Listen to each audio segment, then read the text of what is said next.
Amrita Rajpal. I'm an early years specialist.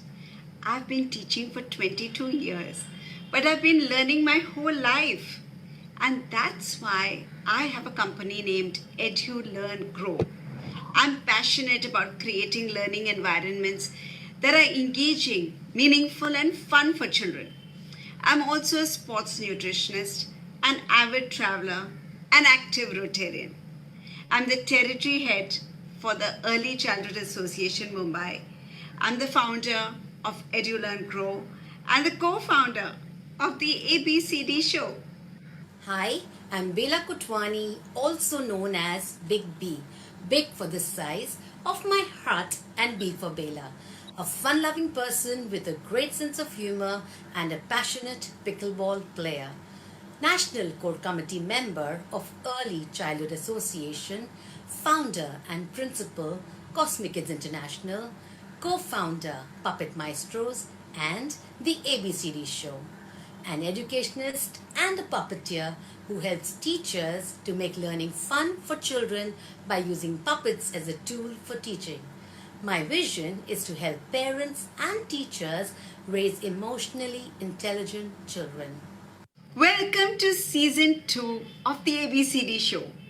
First of all, we'd like to thank all our viewers for viewing our show, for being so committed to your own learning, and for showing us all your love. We are all geared up to get you the best educators to enhance your skills and to take your knowledge to new heights. We have some really exciting basket of offerings. We have our ABCD shows where we will call experts to talk about their best practices. We will introduce you to some really value for money and effective products and services. And we have some incredible courses that will help you gain mastery in the subject.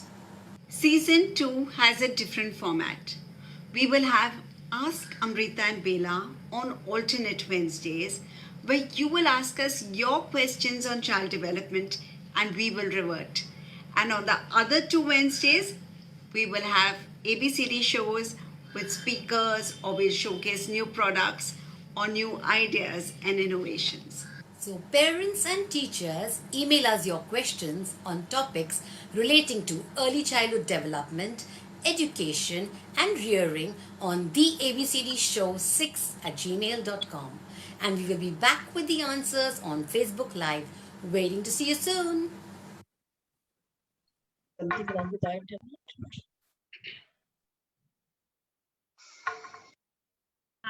So, please do share your video too.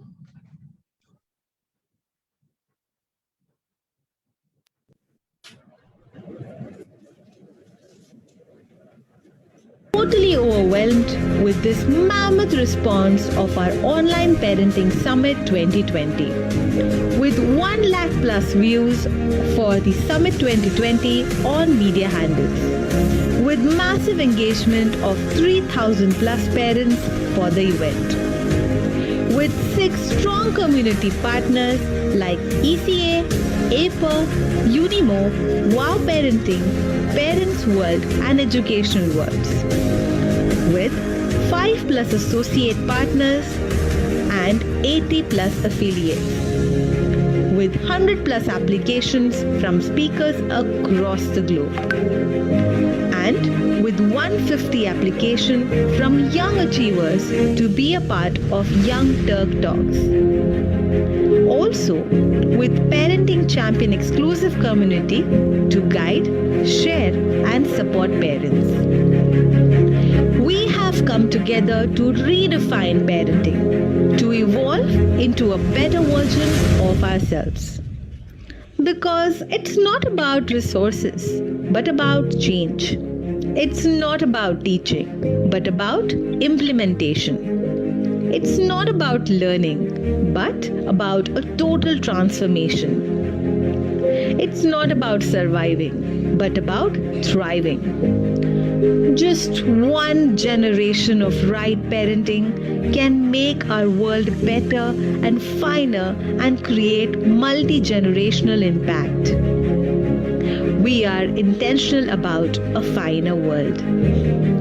we bring to you Online Parenting Summit 2021 to help the 21st century parents to parent forward with love, logic, and intent so that they can raise emotionally resilient children in an ever-changing environment without experiencing the parent burnout. How can you contribute?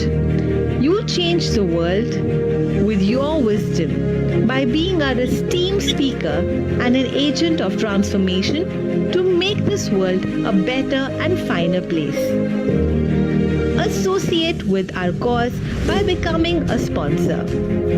Help us reach far and wide to spread the goodness and bring the awareness by sharing your inspiring stories. Follow our activities on your favorite social media handles. This would only be a dream without your support and contribution. A big thank you to you.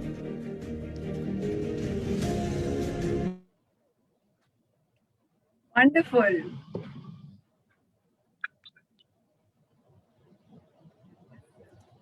Don't hear. Am I there? Can you all see me? You're there. Yes, Got it. Amrita. Oh, perfect. So welcome everybody.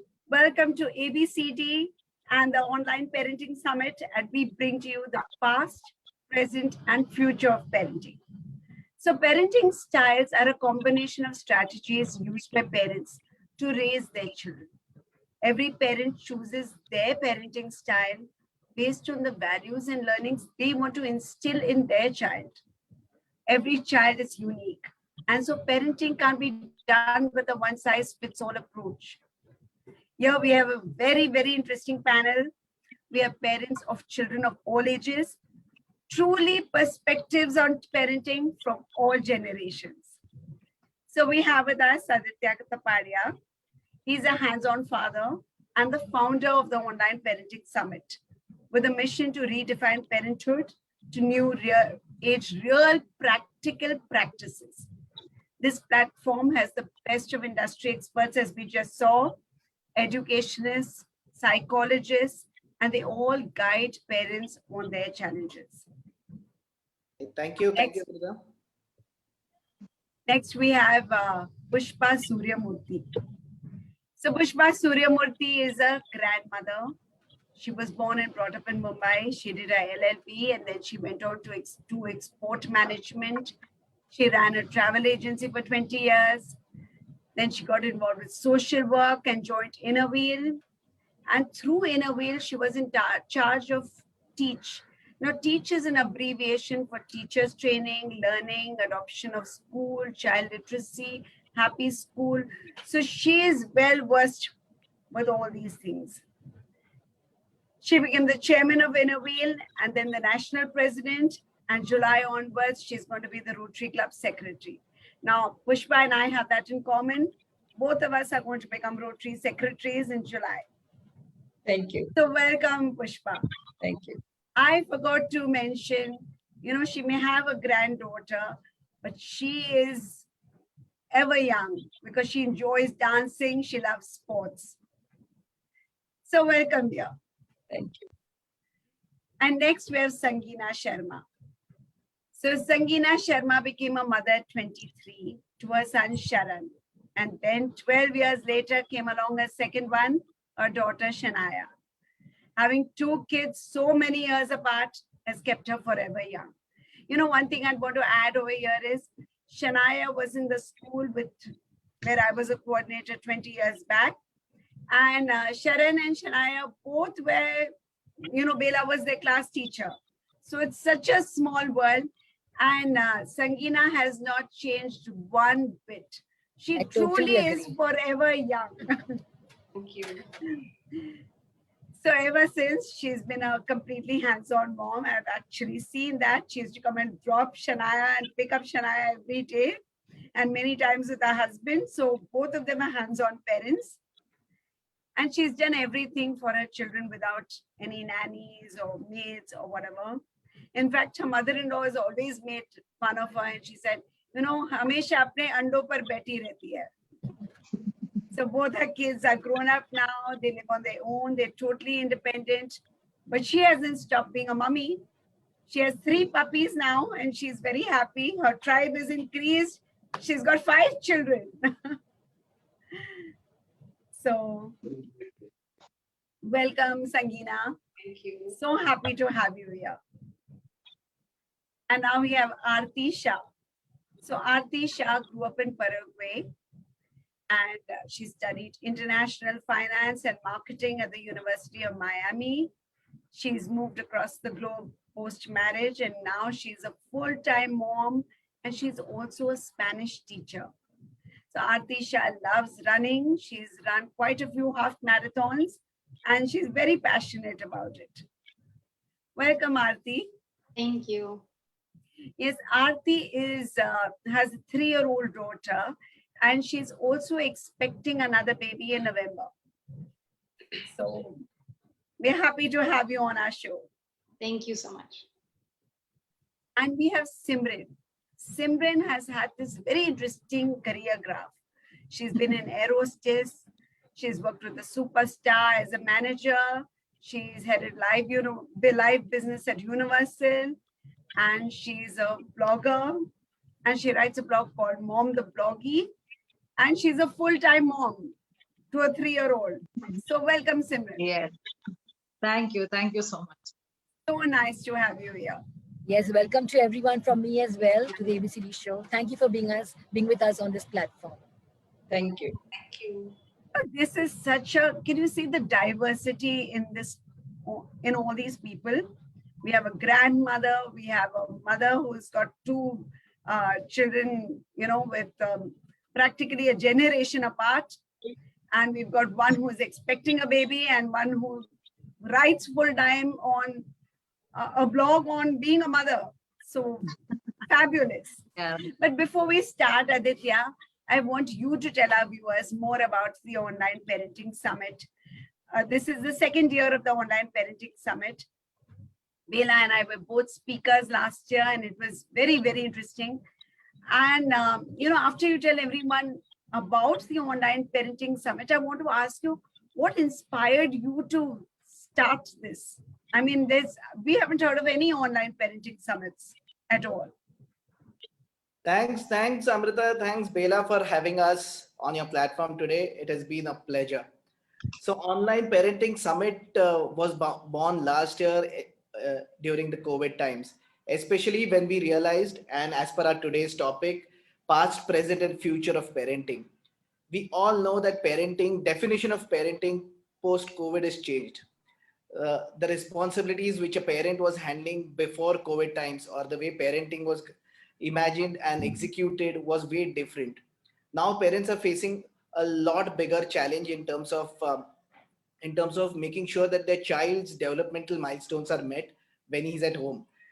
Physical safety is the most critical part in these tough times, and we thought that we should get the industry experts to come and teach parents in such a easy and understandable languages that a parent can make sure that none of the developmental milestones are left behind in a child's development. And that's the reason why Online Parenting Summit came up last year. And because of the fabulous response, we thought we should do this year as well. Unfortunately, we are again entering into the 2nd year and parents are still working from home. And the level of frustrations which parents are facing as of now is probably at the peak. So this year, the entire idea is to how to parent with ease and how to parent for future children. And that's the entire theme for this year. And we are very excited to be partnering with ABCD. So thank you. Thank you, Aditya. I think parents need all these things right now. The guidance given by experts to them will really help them to wade through this pandemic as well. So I think you're doing a fantastic job. All the best to you, Aditya. Yes, and parents now are teachers as well, now. And parents Yes. and teachers both have to work hand in hand. So I think this is something which is so required because parents need to be aware of what teachers are doing in class and what they have to do at home. So wonderful, Aditya. Really nice. That moves on to the next question. We go ahead with Pushpa, my very close baddie friend. So nice to have you here, Pushpa. Thanks, Bela. The question for you is, you've experienced 3 generations of parenting. One being your mother parenting you, then you parenting your children, and now you're also parenting your grandchildren. So, what is the difference that you felt in the parenting styles then and now? I wouldn't say it's different. I feel you have to go as per the situation, as per the circumstances. Like when I was a kid, we didn't even have a TV. So those days were different. We would only listen to radio. Then when my children were their daughter and son, we had TV and we had VCR video recording, which this generation do not have. So now they are on Netflix and other choo choo choo channels where the children learn nursery rhymes from there. They see Peppa Pig. But then I have shown my kids Sound of Music on the VCR. I have brought video cassettes to show them nursery rhymes, so they learn the nursery rhyme. And my time, since we did not have anything, we only learned it by heart, whatever teachers and our parents taught us. So I think it's not different. It's as per the situation, as per the circumstances, you move on the parenting. So it's just different. But do you think the kids these days are more pampered than before? No, I don't think. No? No, I'll tell you why. In Huh. fact, now I feel the parents have more fear psychosis Okay. because the way the world is right now, you're so scared. So the first thing you learn, you feel is once your child grows up, teach them self-defense. And we all know why we want to teach those kids self-defense. In our time, we didn't even think about it. At 11 o'clock at night, I would go out on the street alone because we didn't have that fear. But the fear is there now. So the parents are more protective. I find more than pampering, they're overprotective with their kids. While our parents and me, we were not overprotective with our kids. We would let the children go free, go and play where you want. Now you cannot do it. I don't blame the young parents. You Yeah, cannot the do it right. The environment is such, actually. You can't do- Environment is such. Yes. Yes. I think parenting has changed according to the circumstances and the Totally. situation. Totally, totally. And you have to accept everything. Just as these parents, when they grow up, they have to accept whatever changes come into their children's life. And Pushpa, I also know that earlier when olden time, the parents had a lot of children, but nowadays it limits to 1 or 2 kids compared to the 8 and 10 kids people used to have, and kids would just grow earlier. But now they're limiting to 1 and 2, so there's a difference in the parenting there as well. More attention is I'll given tell you to why. children. The parenting that time with like we were also 4 siblings. My husband, there were 6 siblings. But then the parents, so that they didn't feel I'm pampering one. Of course, everybody had grandparents to pamper because that time joint families were more. So they had the grandparents to pamper the children. While now, even with 2 children, they cannot differentiate. They're not partial to each child. Even my time, I would say I have 2 children, and just as Sangeena said, she has got 12-year gap. My children are 8 years gap. So what I did for my older daughter, if I was strict with her, I don't think I was that strict with my second, because the 8 years gap also makes a difference in the way you bring them up. And with 6 children or 2 children, your priority is the same. Nowadays, education is too expensive, so you cannot afford a third child. But those days, the education was not so expensive. So we could all educate ourselves so well. We could go to college, we could go ahead in a career without a blink in the eye. You want medicine? Go ahead, do medicine. But nowadays, can you think of it? No, it's so difficult. So it's better to have 2 or 3 children, not more than that. Very well said, Pushpa. Thank you. Yes. Yes, I agree. And now, Sangeena, question to you. You have 2 children, one son, one daughter. And I remember, and you mentioned earlier also that there was a very big difference in the age gap. So tell us, was there any difference in your parenting style with both of them? And was gender a consideration? Not too much of a difference, but yes, gender was a consideration. As in, I think I found myself saying no to my daughter a lot more than I would, say to my son. Because of there were 2 different individuals I was dealing with. So my daughter had different requirements. She wanted to go out, meet her friends, and only because of safety. I think that was the only thing, reason why I found myself saying probably no more to my daughter than to Sharan. So yeah, I definitely think that to a certain extent it was a bit different. Also, my son went off to a boarding school, and he was with his friends a lot there. So um, he got, his social life in school. Whereas Shania, when she was home, because she had school in Goregaon, all her friends lived in, Powai or Goregaon, and I was in Andheri. It was always like, can I go? Can I be there? And I was like, no, you can't. It's, who are you going with? And it was only because of, I think, the safety issue. That was the main thing of my, having to be so careful about where she was going, with whom she was going. And yeah, I think That particular reason you sent Sharan to a boarding school and you didn't send Shania? Yeah, I think my husband's from a boarding school, and he definitely wanted Sharan to get that kind of exposure. So we were very fortunate to find this very amazing school in Bangalore where he went, and he really enjoyed his 4 years there.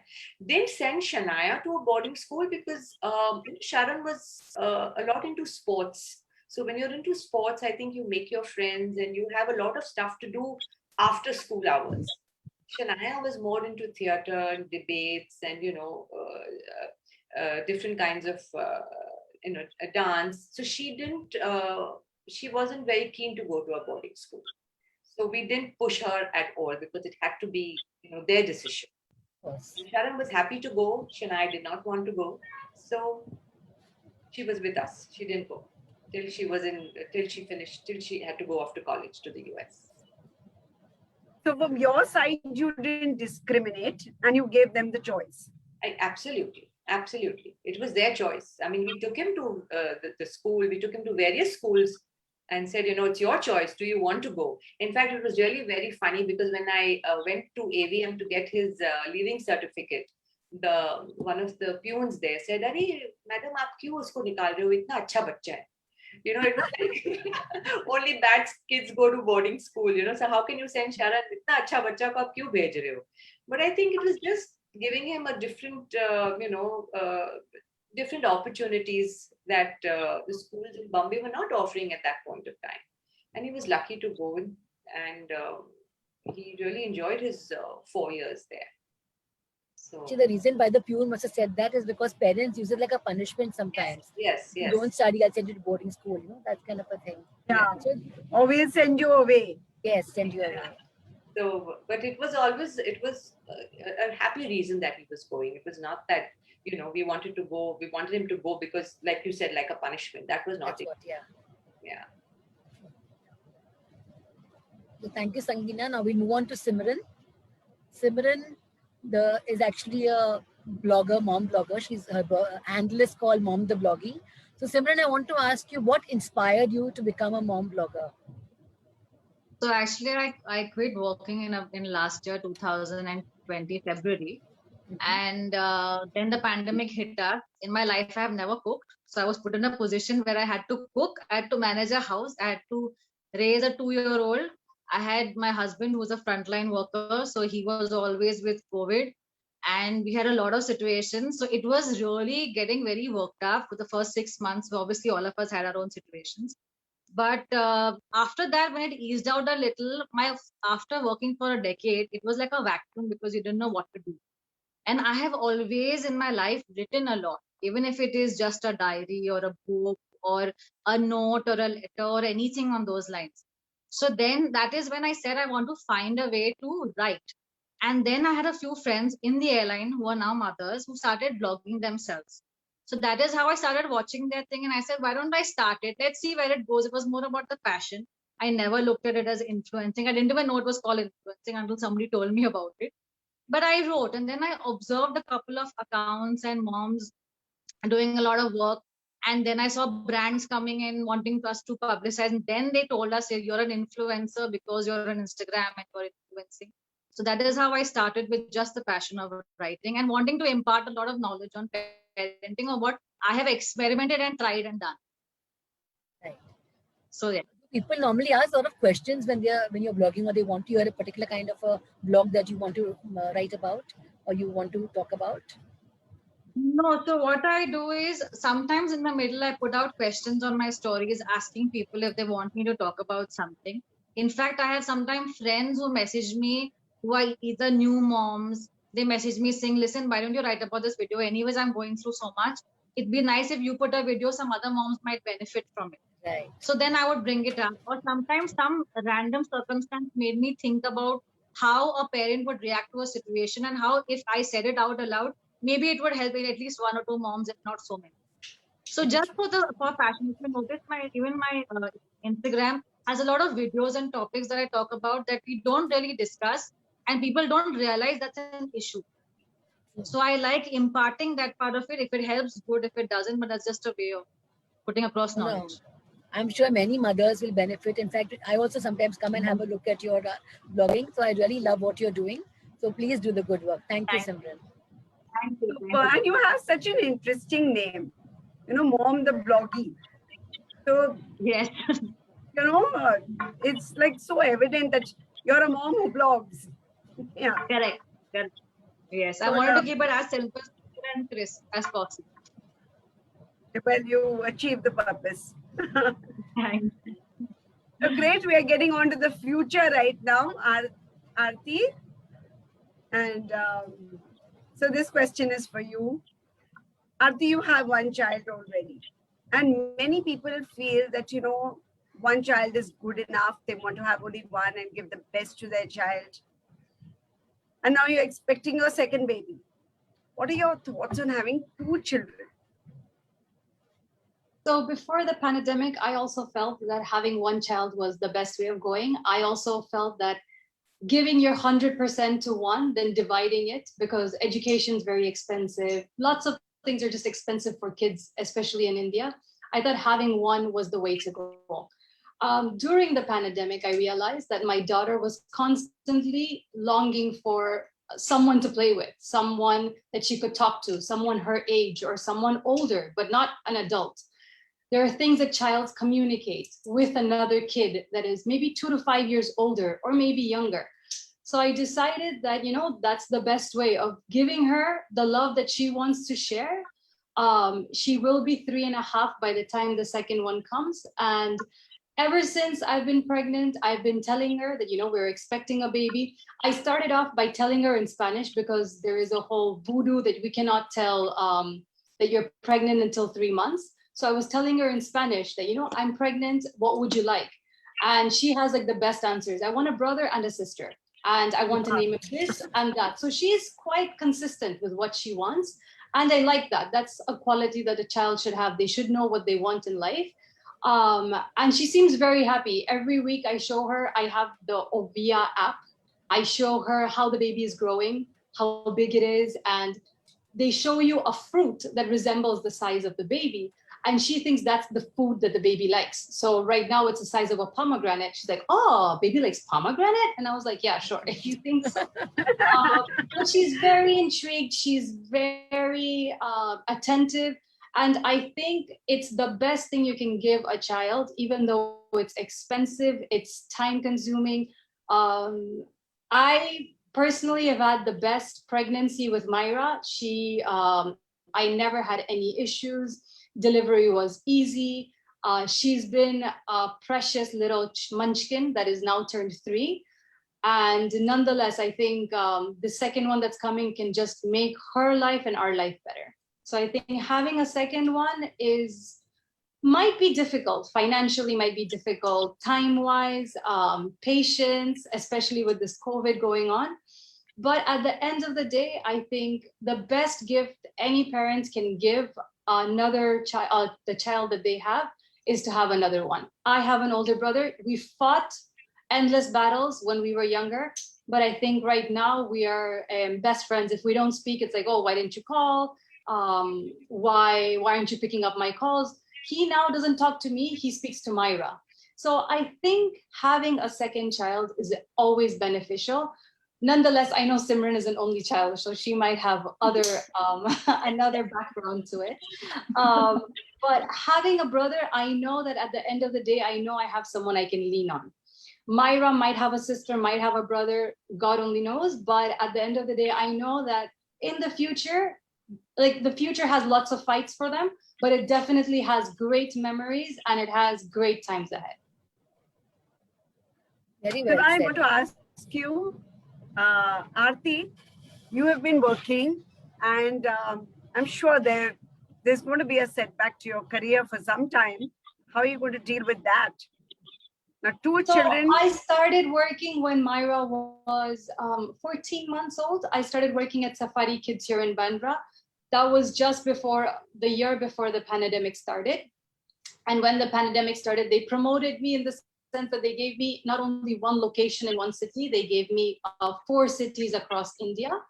And that's when I realized that there is so much longing to learn Spanish that I should start my own. So I got help from Simran of how to start a blog. She's been pretty influential in that sense as well. I started Español con Aarti, and I've noticed that many people, not only parents, but kids love picking up a new language. It's very easy. It's something that it's just built in. And I know it's going to be a setback for maybe a few months, but it goes back to track. Like in no time, I'm sure that I will bounce back. And we can always make space. Before I had a kid, I didn't know how I would handle it. Now I have one, the second one on the way. I don't know how I'll handle it. I'm sure I'll come across it. Oh, wonderful. I love this attitude. Yes. I don't know how I'm going to handle it, but I'm going to Wonderful. handle it. When I have to handle it, I will handle it. How amazing. Aarti, do you live in a joint family or a nuclear family? It's joint family, in-laws and my husband and my daughter. So you have help that can assist you in Yeah, your. you have support. That's We good. have support. It's give and take. Lovely. That's very nice. Yes, of course. Every family is give and take. Yes. Yes. It's usually the mom becomes the monster at the end. She becomes the mom that becomes a monster that always says something that the child doesn't want. But at the end of the day, you're doing the right thing for your child. Very true. Okay, so let's move on to Aditya now. Aditya, you're a hands-on father. Can you share your role as a father in bringing up your child? Absolutely. I think, especially in this last 1.5 years, our role as fathers have significantly increased. Earlier, what used to happen was mother was one person who would probably make sure that the child is engaged in different activities, which was taking care of its developmental milestones. But now that the child, the mother and father, all three are at home, a father has to play an equal role in making sure that he interacts, he makes sure that he engages with the child in such a way that few of the things which a mom is supposed to be doing probably can be taken care of by a father. And I think a lot of fathers have done that. And I think that's the way forward. And the future is where it's going to be a combined effort of both a father and a mother to make sure that the development of the child is right and they can move ahead with the same thing. So Aditya, have you also helped with the household chores as well? Or just looking after the children? I think everyone over here wants to know. Yes. Absolutely, I have to. In fact, what we have done is we have made a schedule. So I have an 8-year-old daughter, and we have made a schedule to make sure that which day who does what chore of the house, especially during this lockdown time. Like who is doing the dishes, who is doing the food, who is doing this, because both me and my wife are working. So eventually it has to be divided equally. And then if you can probably organize it or schedule it and probably put it on a freezer where your child can read it, then your child also knows that, okay, fine, it's not only playtime the whole day. There are some things which I also have to contribute to the house. And that has been really working well for us.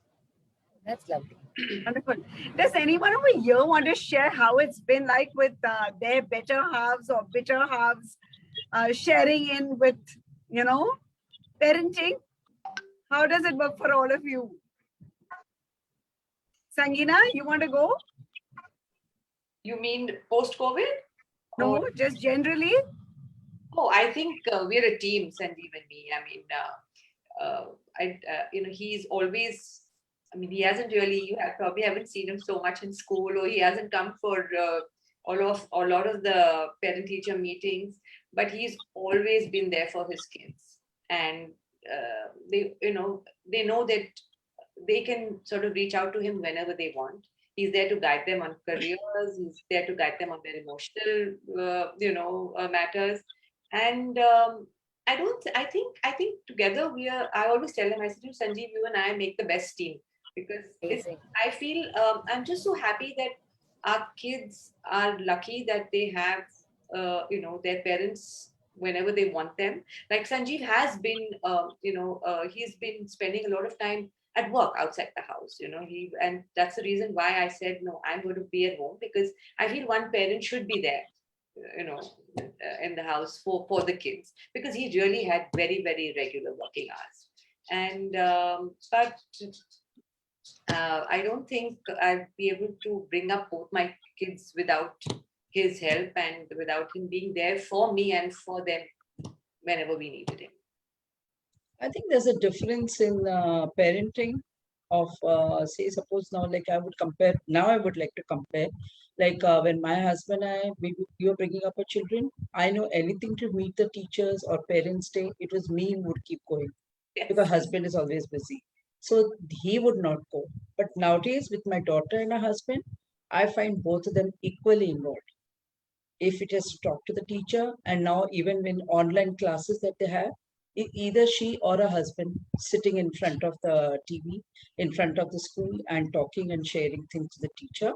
Where my kids were concerned, till school got over, it was me who was involved where schooling is concerned. But once they're out of school, concerning their business or whatever they wanted in future, it was my husband who was involved. True. There is a difference between then There and now. is a proper demarcation in the responsibilities. Yeah. There is. I would think in the earlier years, it was just me. But now that they have grown up and, they need, they enjoy, being together, chatting about career, politics, whatever it's about her education, he is just there to give them the correct advice, and they really value that. So it's worked well for us, our roles as, then and now as parents. Simran, what about you? So for us, actually, it worked adversely because Saurabh being a doctor, the pandemic has really not had him home much. But I would still say that he's a hands down father, because any smallest of thing, any decisions of even picking up a t-shirt for her or getting her vaccinated, her flu vaccine or anything, he has come out of his hospital, seen to it the vaccination is given, he's been present and gone back to the hospital. So I would say that the men today, and I've noticed this in a lot of other friends also, Right. are equal parenting. I agree with the others. Is now they consciously want to be a part of it, and the women are also not overbearing. So it's not like they are pushing it that it's demarcated anymore. It is our child, our family, and us that is basically functioning. Because back then it was very different. I still remember my mom doing a major chunk of the job for me, whereas now I feel that because I have taken a setback and stayed home to look after her completely, I still feel that there's a lot of support that you need. Even if it's the smallest of decision, you need your partner to be around. And that is really what I have gone through in the last, especially 1.5 years. Before that, of course, she was really small. But now that she communicates, she knows her father comes home. She knows what she can ask from her father because he's around. And that's very, very important. Even if it's for a minuscule time, it is important. And kids know exactly what and whom to ask what and how to get away with things. Yeah. I think they know your roles and you all better. What about you, Aarti? How is it for you? Does your husband do a lot of work at home with you? Does he support you, or what is it? Yes, with this whole pandemic, we've come to an agreement, if you would like to say it, where we don't have a schedule of who does what, but if something's pending, one of us picks it up. If one of us is not busy, we just do it. I guess it's just a simple agreement or an understanding between a couple. And just like everyone mentioned, I have a feeling in the prior days, my parents, I remember my mom being there for everything. My dad used to be there, but in the sense that he was in the back burner, he would never be there in the highlight. And it just comes to show that there have been so many changes in the past few decades, where now husbands, just like the mothers, want to be part of their child's upbringing. They want to be aware of what's going on. And I am very quiet type of person. Mrinal, my husband, is a talkative one. So he's always on all the parent-teacher conferences whenever he gets a chance. If there is a group chat for school, he's the one replying. I just read it and decide what I want from what is written. I just feel like he's the one that's trying to involve himself, which is great, because I think both. It's not just because the mom gave birth, or it's not just because the mom's at home. It's a fantastic way to raise a child. A child should know that both parents are around. Nonetheless, I don't feel like my dad was never there. He was always around. It's just that you know that your mom is there at pickup. You know that your mom is there to drop you off. You know that mom knows what's being cooked in the kitchen. But at the end of the day, when you see your dad, you're still very happy and very enthusiastic to know that he's come back home. Yes, I agree. You know, I remember this point of time when I must have been in the 3rd or 4th standard, and I was showing my father something, and he said, and he saw my book and it was written standard 3. And he said, "Oh my God, you're in standard 3 already." Like, and that was the day I realized he didn't really know which class I was in, you know, but like he didn't know the nitty gritty, but he was always there and supportive. And I also think it's a lot because women today are working also. And at that time, not all women worked. I agree with that. Yeah, Correct. Also, may I? I Yes, also yes. feel that fortunately for my husband, and we've been on the same page when it comes to their upbringing and parenting. No dual parenting, so we're not sending out conflicting messages to the kids. So I think that's been That's important. that's also very important Very important. in the upbringing. The child knows Correct. whether mother or father both are going to give the same answer. Absolutely, Very- absolutely. And also space is extremely important between the partners. If the mother stays home and is looking after to give that support, and that you take that call, you are figuring it out, it's up to you, your decision. That is important when your partner is giving you that thumbs up, saying I'm looking after the rest, you just bring up the child. And that relationship is very important. Absolutely.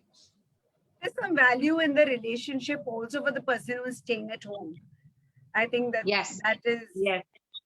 that's what Because very it often, amounts in to. fact, in earlier times or whatever, they considered a housewife का कुछ काम नहीं है, मतलब वो तो घर पे ही बैठी है, हम जाके खाती घोड़ा मार के आ रहे हैं. That's more like that. But now it's very different because there's same amount of respect given to a homemaker as well as to a professional. In fact, I had a small little incident. I had gone to the hospital once with my husband, just like sitting at Subway, and there was another doctor.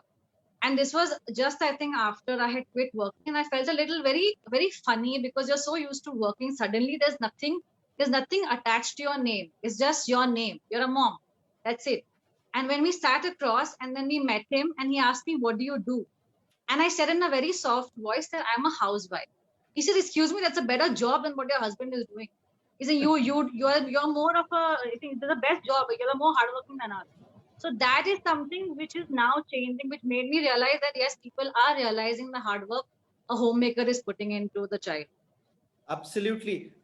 Sorry, can I just add in something? Please add. Simran, I totally agree with you. In fact, in our society, the way patriarchal society we have been having, we always happen to associate respect. This has been the past, that the respect of a person probably was determined by the person who is actually earning money, and the financial independence was supposed to be more superior than actually taking care of kids or raising a good child.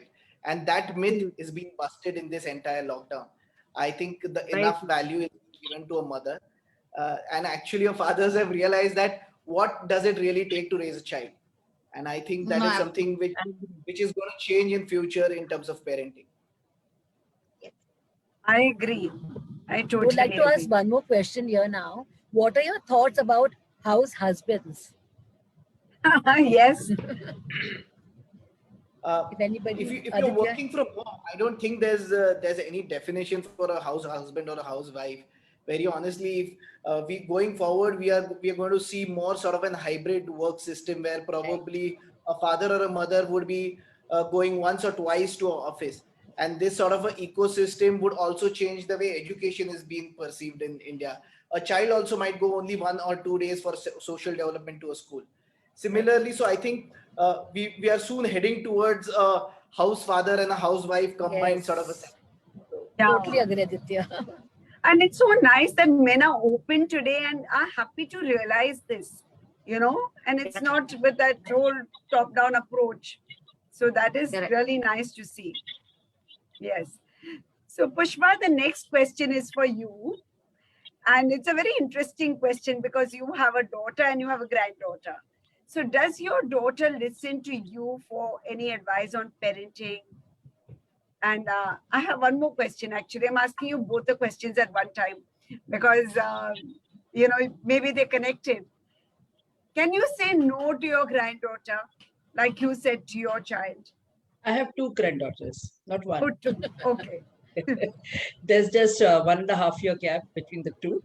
The older one is completing 3 next month, and the younger one is 1.5 years. And just to answer your second question, I never say no. You can't say no But to you your said no grandparents. to your daughter, right? Daughter, yes, always. Always. Always, I like. Because I always believe that as a parent, you're supposed to be strict.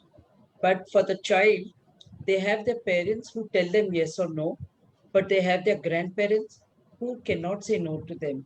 Who will they go to if the parents shout at? To the grandparents. If the grandparents also say something, then whom will they go to?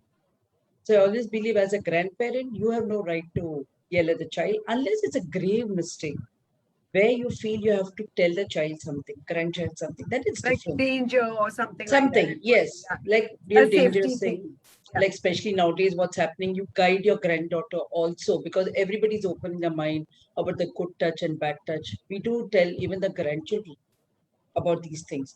But that's a different thing. But yelling, no way, not to the grandchildren. But daughter and son, yes, I still do. Yes.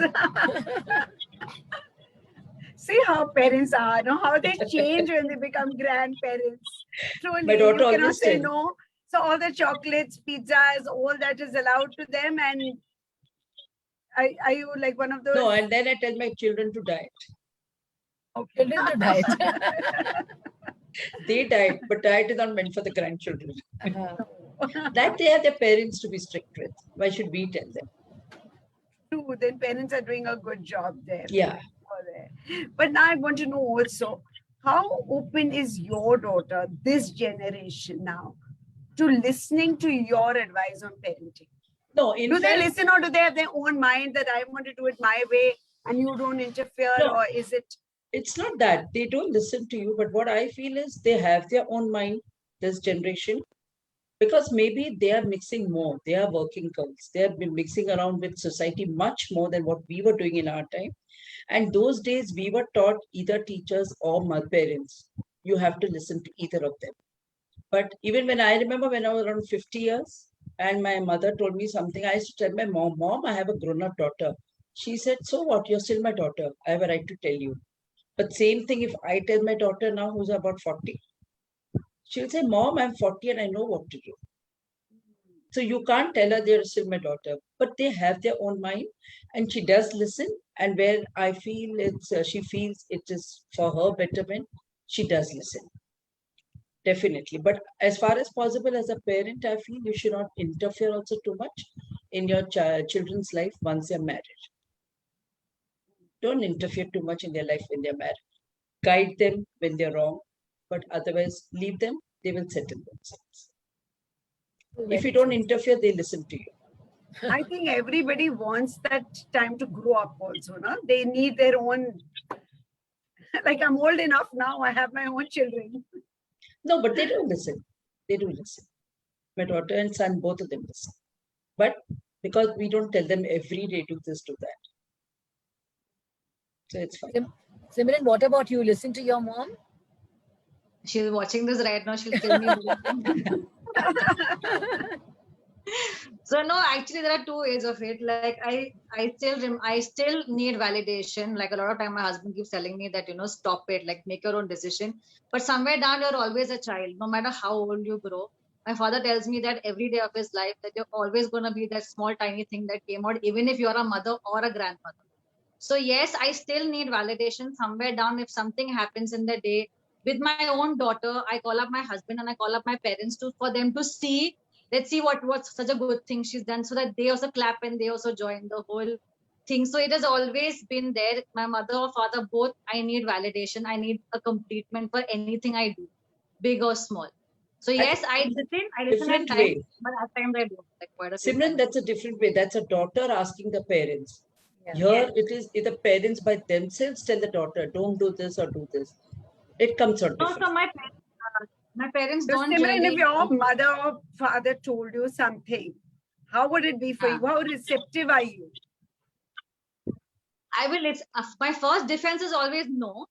Then I will listen. I will analyze, and if it does make sense, I will use it. Otherwise, I will not. But yes, my first answer is no, no, no. It doesn't work like this. No, this is what I'm doing is right.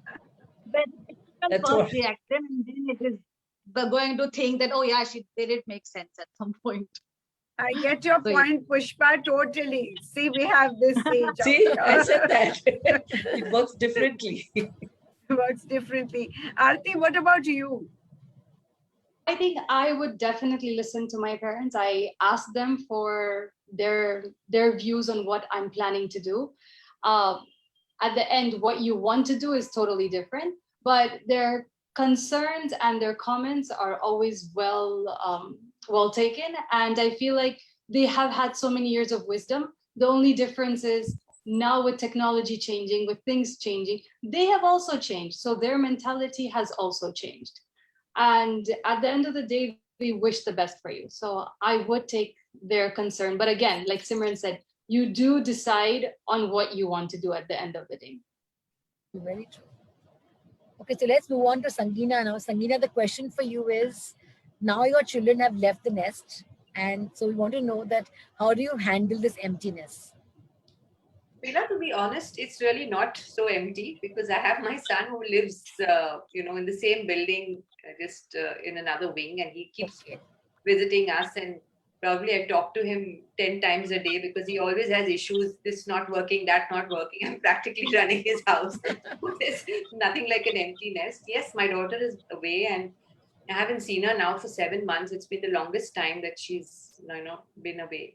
But she's just so happy in what she's doing. She's working and doing well in college that when she said that I'm not coming back because I want to do this internship and I want to do an internship there, we said just follow your heart, do whatever makes you happy.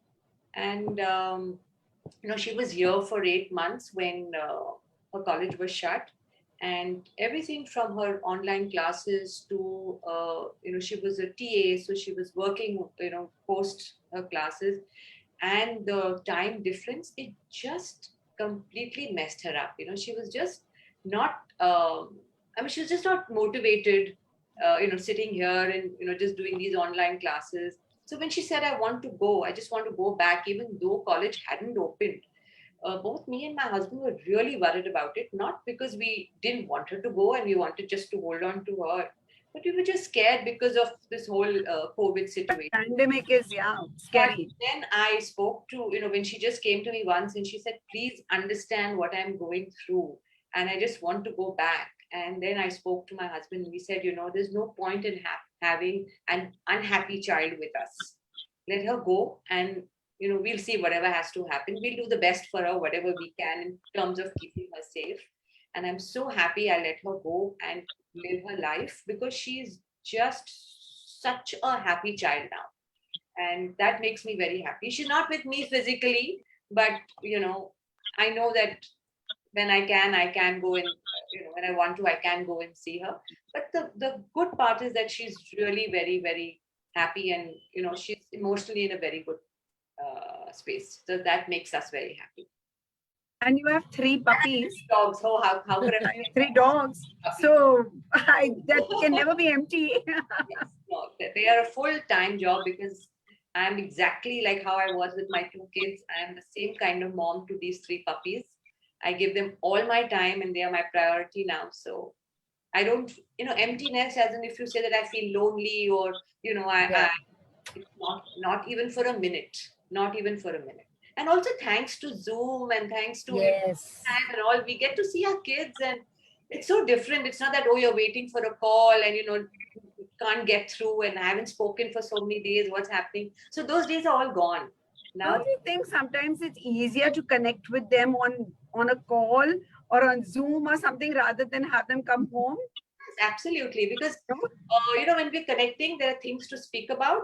When they're home, sometimes they're sitting in their rooms and you don't talk for like 8 or 9 hours at a stretch. So I definitely feel, and I feel that we are still so connected, the four of us, whether she is in the US or we are here, and my son is like staying separately, but we're all just absolutely connected. So I don't feel that I'm lonely or it's an empty nest. It's not. If anytime you feel lonely, we are there for you. Oh, absolutely. Okay, so that brings us to the next question to Aarti and Simran.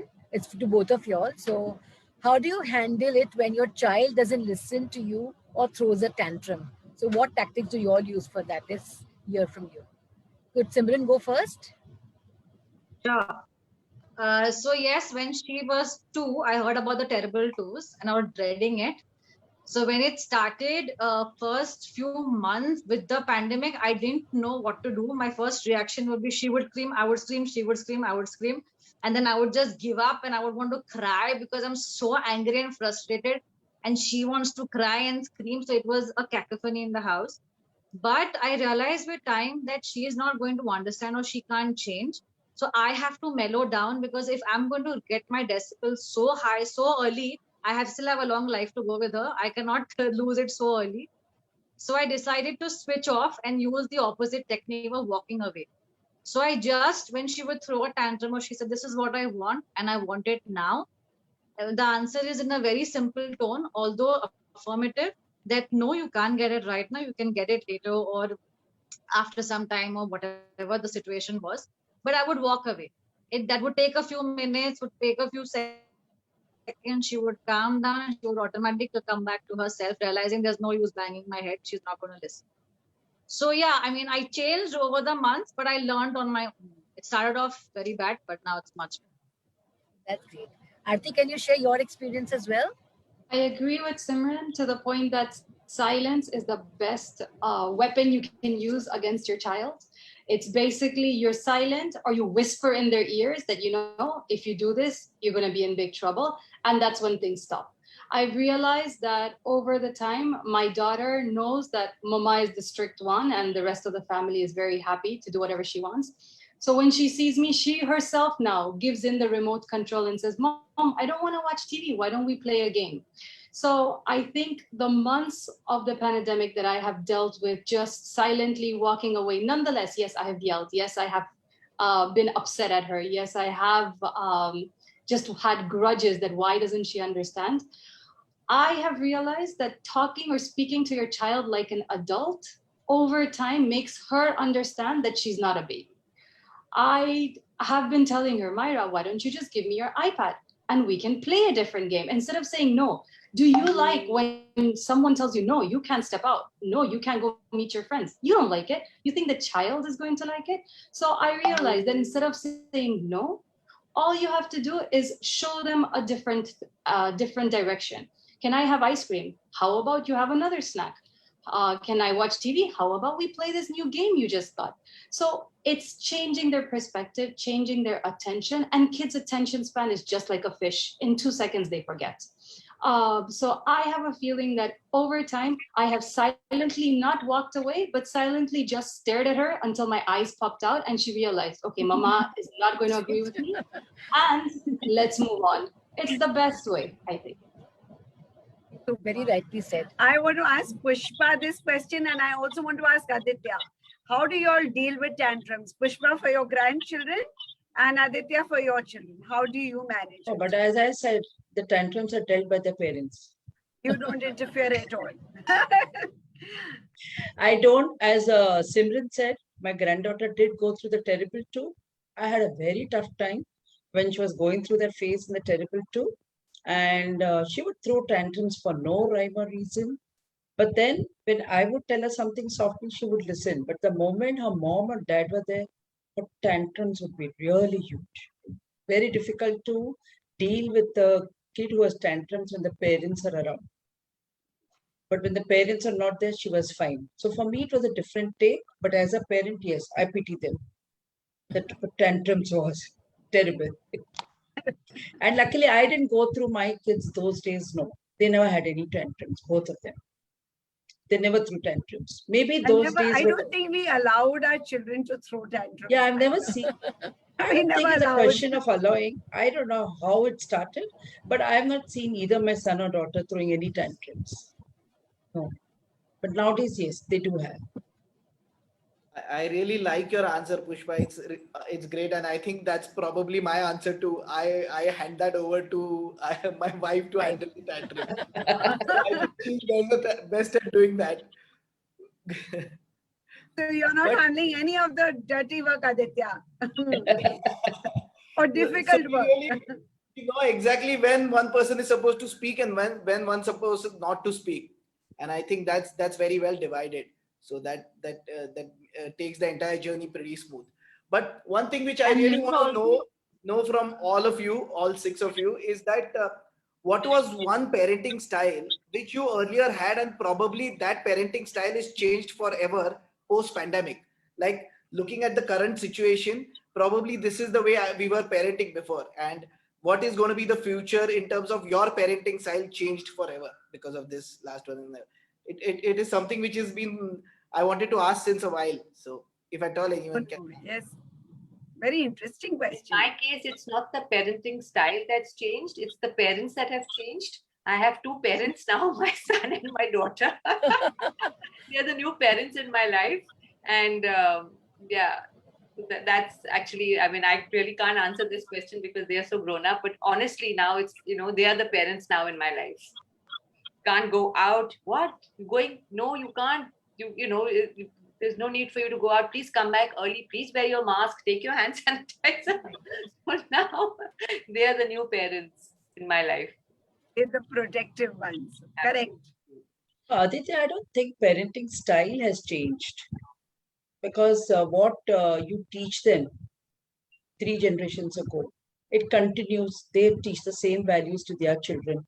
It continues with the grandchildren. But the parenting style is same, whether pandemic or no pandemic. The style, what you want from the child, it remains the same. It's within you what you want from the child, and that will remain the same.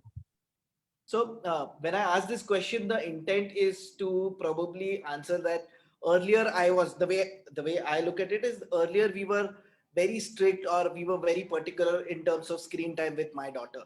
We didn't give her screen till she was 5. And now probably after her social interaction disconnected completely over the last year and she's not been able to meet her friends or anything like that, we have decided that we are probably not going to be so strict with the rules what we have set for her. Right. So, Right. so that is something which has changed for us. So I just wanted to know that in terms of future parenting, like the topic is today, Yes. what changes we see as this new setup, the hybrid setup which is come in? What are going to be the new parenting styles which are going to come up? This style which I was carrying before probably cannot continue anymore. So are there any different styles which everyone is adopting? That was Simran, Aarti, what do you all have to So, say? You all have the small babies. So I had a couple of things, not very pandemic related, something that I believed in, which was different than what we came from, is the power of having an opinion. I mean, they say, earlier what we used to do, whatever mama said, papa said, we used to just eat or go wherever they told us to go, do whatever. So I started at the age of 2 asking my daughter what she wants or how much she wants. For example, and this has come from my husband ideally, because of how much to feed, what do you want to eat, what do you want to wear, is your hair tight, is it hurting, are you feeling hot? So these kind of basic questions, when you go on asking, the child becomes independent and has an opinion at an early stage, which makes life simpler. So when you step out, at least she can voice up or say, okay, I'm not liking this, or I'm not comfortable, or this is not what is right. So now she's 3.5, she's absolutely my mother. But she definitely has that thing that, Mama, I don't want. Or and I have kept also when he spoke about screen time. In fact, I reversed it in the pandemic where no matter what happens, your screen time starts at 8 in the night and not before that. So from the time she wakes up till 8 p.m., I have been strict with her with the fact that you think if you're bored, it's okay to be bored. If you are sitting ideally doing nothing, it's absolutely okay. There are days where you can't go on thinking and being entertained all the time. But in her case, 8 to 9, what that 1 hour slot she gets is only hers. Then we do not disturb her in her cartoon time or TV time. But then the day the mind needs to think, needs to get creative, needs to use that time. If you want me to play with you, I will play with you. But you tell me what you want to play. And that is exactly what I feel that we should all focus on, because earlier it used to never be like that. Because we didn't have so much reading. We didn't have the internet. We couldn't read articles or experiences or anything. Now times have changed, and I see a lot of parents are cutting off screen time to a large extent. School, obviously, they don't have a choice, unfortunately. But other than school, to give them the screen all day just gets their mind shut down. So that is something that I've also, in fact, on my blogging also mentioned about screen time, and a lot of people had asked me to write about it, is to minimalize it so that the child can think what to do. Totally agree. So I think boredom is the mother of invention, na? Absolutely. And they come up with the best ideas at that. Correct. It's nice to have bored children. They think of entertaining themselves then. Perfect. Right. Yes. So we have one last question out here. Actually, we have questions which are common to everyone. So, what is that one quality you want in your child? Or for, parents who have elder children like Sangeena, Pushpa, what was that one quality you wanted and which you have now in your child that you feel good about? Being humble. For me, To be humble, definitely. Because as a child, we teach them how to talk to people in a polite manner. And whatever you may reach, whatever heights you may reach, like even as a school student, if you're excelling in something, don't be too proud of it. So similarly, when you go up and you do something well in your life, don't be too proud of it. Always teach them, don't be too proud of whatever stand you are in society. Be humble. Only then you will get positive response even from others. So I teach them just to be humble. I think that makes up for their life. You're still telling them the same thing, which No, you now told them. I have told them when they were small, and they are behaving that way even now. So you're happy to see what you told them is coming true. Yeah. Very happy. My daughter is doing very well in her life. My son is doing very well. And son, in fact, people keep calling him for something because he's very good in badminton. So they do call him saying, will you coach me? I said, fine, you decide what you want to do. But then he takes a call. Okay, but he's not very proud of the fact, oh, see, people are coming to me. They feel I'm good. No, that pride is not there in both the kids. And that is what I'm very happy about, that they're not proud. And I think this is what you have to pass on to generation. for What me, about you, Sangeena? I think both my kids, they are very compassionate and really proud to see that, just not just the individual progressing, but humanity progressing as the way, because the way they are. So I think I'm really proud about the fact that, and when I say compassionate, I mean, they've done things which I've also learned from them.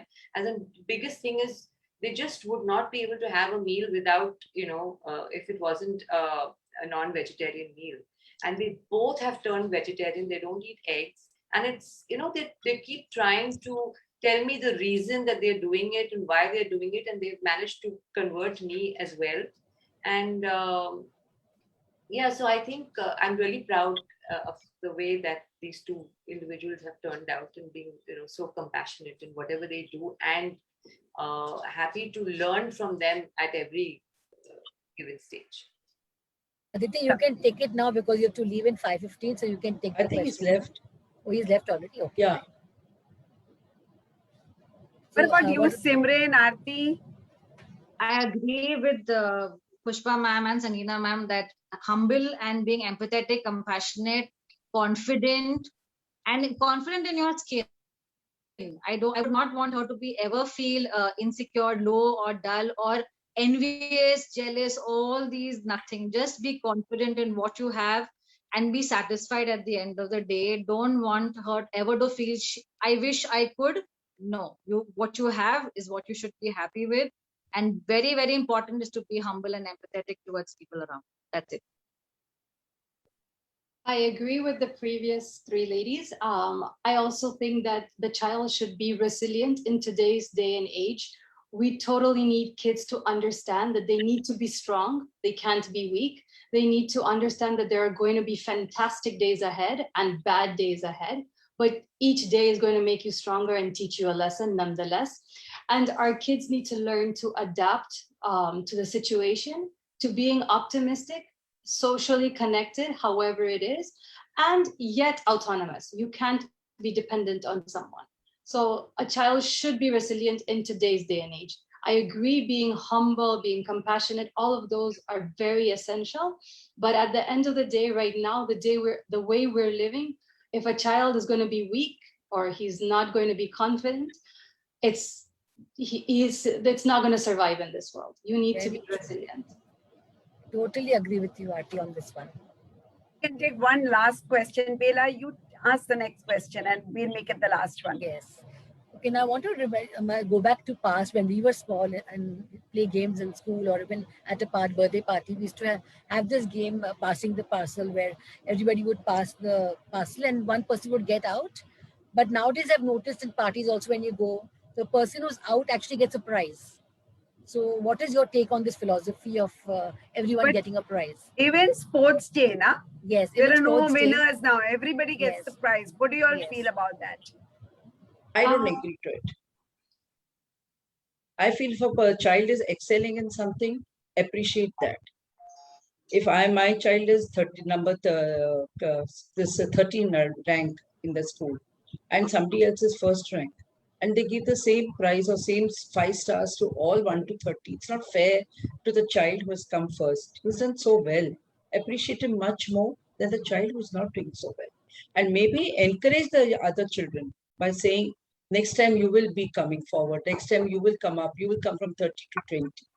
But if you give the same 5-star to all the children, then why will the first rank child take pains next time? Even in running race, who comes first and who comes 10th, if they all get the same small mementos, the child who comes first will not make an attempt to be a good athlete. Why? Because I'm appreciated as much as the person who's coming 10th. There should be appreciation of the person who is coming ahead. Simran, what are your thoughts on the same? I absolutely agree with her. I feel that even if you want to give the other kids just a participant token, fair enough, but the prize of the winner should be different, was better, because at the end of the day, they worked hard to be there. Even if it is first, second, third in marks 0.06 or 0.03, but those marks are going there.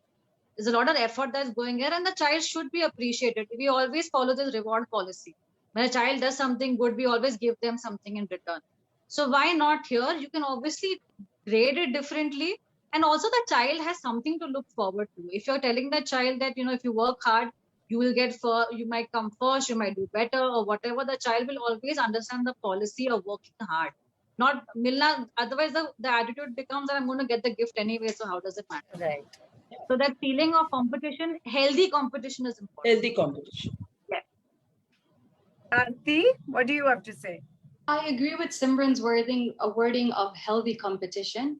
But at the same time, if you're not good at something, then you never feel like doing it again, right? If I play badminton and I'm not good at it and nobody chooses me or no one's going to select me to be with them, then I'm never going to think of playing badminton. But nonetheless, I might be a fantastic badminton player later on in my life. So I feel like not giving the same chocolate or the same prize to the person who came first and the person who came last, but everyone who participated should be some way appreciated or rewarded, in the sense that they feel like participating again. And the reason why I say this is, in our building, all the kids play badminton. And there was this one girl that played once or twice and realized that, she wasn't good enough to play with everyone. Maybe she wasn't old enough, or she just didn't know how to slam the the cock down. At the end of the day, she told her mom, you know what? I don't like badminton. I don't feel like I play it anymore. But the reason why is because she was never selected. She was never chosen. She was never given the opportunity to do better.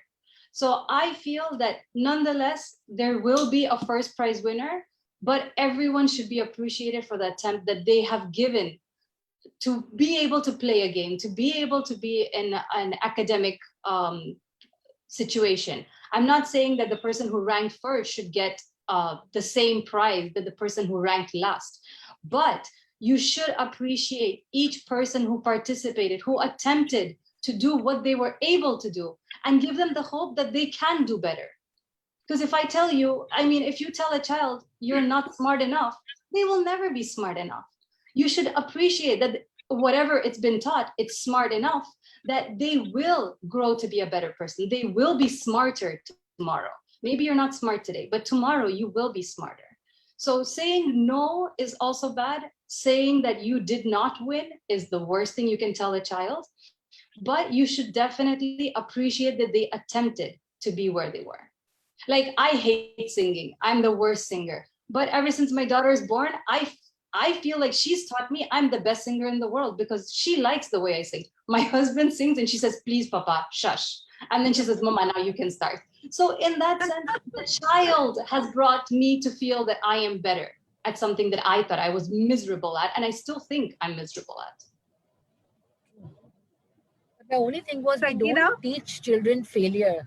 So how will they even Yeah. realize that, how to face? Don't teach them failure, but you should Yeah. teach them that you participated, which was a great thing. And if you try again, you can be better. That's exactly. If Yes, you're that's just what going it to is. tell them, oh, you participated, you failed, you're a failure, they're never going to want to do it again. You think they're going to want to excel in life? No. And if you think about it, all of these big companies, all of them have come out from college dropouts.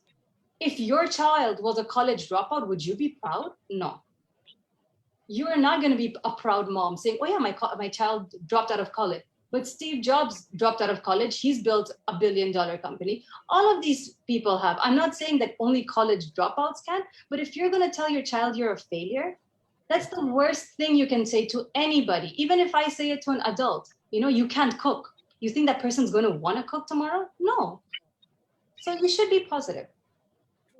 No, also the word failure is actually a very difficult term that a child gets drastically affected with.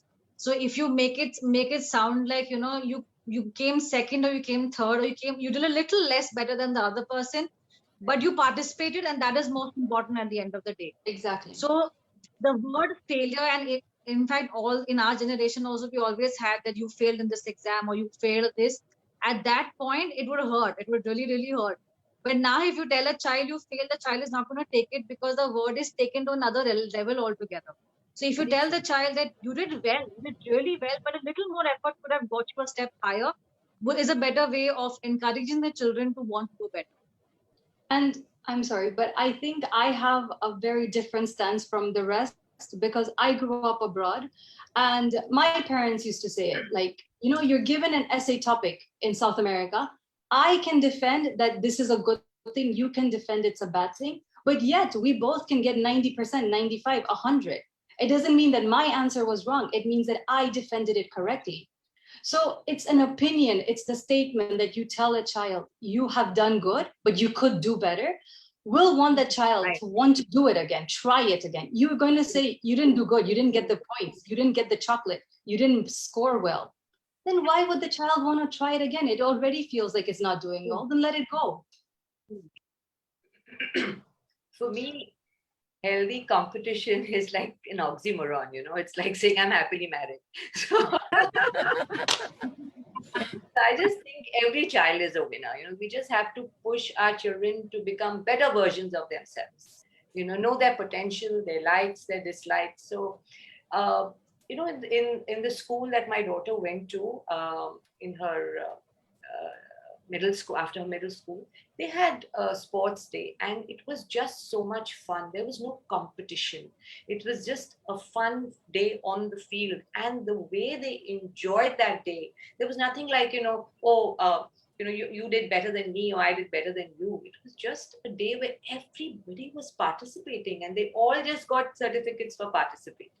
And I think the entire environment was just so healthy and it was just so much fun.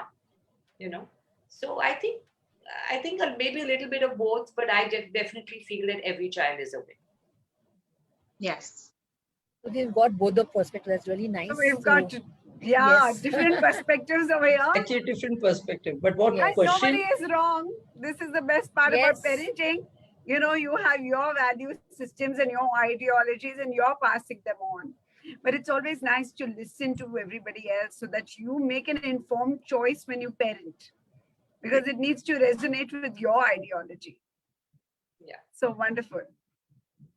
Yes, I think we're already running late. Bela? Yes. There's one question somebody has asked. I think Krishna Kumar is asking. In today's world, if both parents are working, what is the real time spent with their children, except on weekends, going out for dinners, etc.? So how Does can they anyone spend want to quality answer time? that? Simran, Aarti, are you all both of you working with children? No, so I'm sorry, go totally. for it, Simran. So I really can't. I'm working from home, so right now it's easy for me to just take a 15-minute break and to go see what my daughter is doing. But at the same time, I think it's easy yet difficult to be able to work from home and take care of a child. Like many times, like I've said, I have learned over the pandemic to stop saying no to my daughter. I have learned that instead of saying no, you divert their attention, you show them a different option, they will come to it, they will agree to it. So what I feel like many times I'm playing with her, but I'm replying to a message on my phone. Very happily, she says, "Mama, can you please put your phone down?" And I put it down, but then I tell her, I've put it down and I've listened to you. So I hope next time you listen to me. So it's the quality time you spend. Maybe it's not the quantity anymore. It's the quality of time that you spend with your child. You do not use gadgets. You do not keep on watching TV when you're reading a book to them. It's the time that you interact one-on-one. You look at them, you play with them, you speak to them, and you listen to them. It's not like I'm always the one giving a lecture, which I usually end up doing. I listen to her. Yesterday, she was with 103 fever. And I mean, everyone was just yelling in the house, what's happening, what's happening? But she's not going to let you put the little pota on the head because she's a kid. She doesn't understand. So as you speak to her, you communicate with her and you talk to her, this will make you feel better. Why don't we try it? Or how about I'm just rubbing your back? This might make you feel even less hot. That way, I spoke half an hour, but she ended up coming across and letting me do it. So I think teaching kids that you are not a kid, you're an adult, that you have your responsibilities and you need your own time. I cannot be there the whole time for you. You need to grow the way you need to grow. You need to play with your friends. Go play with them. So they need to learn that. They need to know. Pushpa, I Also, want a to lot of ask you. Sorry, Simran, you were saying, and then I can ask Pushpa. No, I was saying about working parents is a lot of times parents are not working because they have an option. So the finances are so high, the man totally can't handle the house, the expenses. Some people have 2, 3 children. They're nuclear families. They need maids. They don't have support. Some in-laws say you figure it out yourself. You handle it. Then what do these parents do? So they end up working, and people crucify them for working, but that's actually a very wrong way of looking at it because they are doing it so that the child gets the best education and the best life ahead. So initially, the whatever time they get is quality time spent. As the years go by, the child, when they grow up, they understand. Obviously, they will not understand when they're younger, but at least it is done so that the child gets the best sort of lifestyle ahead for the future. They're not doing it for personal thrills. So that is something that this is again a working parents Like face a vicious circle, yeah. Yes. Pushpa, do you as a grandparent chip in at this time? Do your daughter and Absolutely. both work? Absolutely. My granddaughter comes home every day because they are working. They work from home and with international companies. So they are there for 24 hours on the phone, on the laptop. So what happens is when the child has got online school in the morning, but then when she's free in the afternoon, I go and pick them up, or my daughter, son-in-law drop her at my place, and she stays with me till the evening or night, and I drop her back in the night. So that way they also get a relief when they are free from work to handle the second child who's just 1.5 years. Otherwise, it's difficult, for them when they're free to handle both of them. And they divide the time between themselves. Like in the morning, my son-in-law takes care of both the kids. Afternoon, evening, my daughter takes care. And then I chip in, I bring them to my house. So it's all combined. It has to be all combined. This is difficult with What both of them. support system they have. Very nice. You need Very to have a difficult. support system with a working You require, parent. definitely. And especially both parents are working, Especially when both of them are working, and both of them are working. to So have if a good support system. Yeah. we have to be there. And we enjoy it. Why not? So that brings us to the end of our discussion today. An excellent panel discussion we had. So thank you, Pushpa, for being here. Simran, Thank you. Aarti, and Sangeet. Even Aditya, who's already left early. He had another panel to go to. But we really enjoyed the session today. And thank you once again from the bottom of my heart for all of you Thank to you. being here today. Amrita and Bela, thanks for calling me. Thank Until you. next time, please do like our Thank you. YouTube channel and join our Facebook group. Bye-bye. Bye. Bye. Bye. Bye-bye. Thank you, Bye. everyone. Thank you.